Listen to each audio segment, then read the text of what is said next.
திமுக மண்டல பொறுப்பாளருடன் முதலமைச்சரும் திமுக தலைவருமான மு.க.ஸ்டாலின் தற்போது ஆலோசனை மேற்கொண்டு வருகிறார். சென்னை ஆழ்வார்பேட்டையில் உள்ள சித்தரஞ்சன் சாலையில் உள்ள முகாம் அலுவலகத்தில் இந்த ஆலோசனை கூட்டம் என்பது நடைபெற்றுக் கொண்டிருக்கிறது.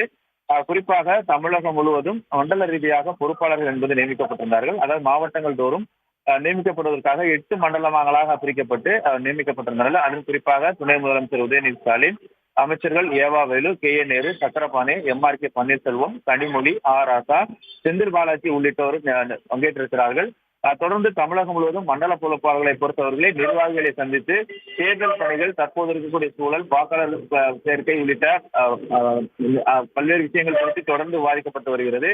இந்த நிலையில் தான் முதலமைச்சரும் திமுக தலைவருமான மு.க.ஸ்டாலின் கூட தொடர்ந்து நிர்வாகிகளை சந்திக்க வேண்டும், அதுவும் தனித்தனியாக சந்தித்து அவர்களுடைய கருத்துக்களை கேட்க வேண்டும் என்பதற்காக ஒன் டு ஒன் சந்திப்பும் கூட நேற்று தொடங்கி இருக்கிறார். இந்த நிலையில் இதுவரைக்கும் தமிழகம் முழுவதும் நடைபெற்ற கூட்டங்களில் எவ்வாறான விஷயங்கள் விவாதிக்கப்பட்டிருக்கிறது, நிர்வாகிகள் எந்த விஷயங்கள் எல்லாம் முன்வைத்திருக்கிறார்கள் என்ற அடிப்படையில் தொடர்ந்து முதலமைச்சர் என்பது கேட்டறிந்து கொண்டிருக்கிறார். அந்த அடிப்படையில் தான் இன்று திமுக மண்டல பொறுப்பாளருடன் முதலமைச்சர் மு.க.ஸ்டாலின் தற்போது ஆலோசனை மேற்கொண்டிருக்கிறார்.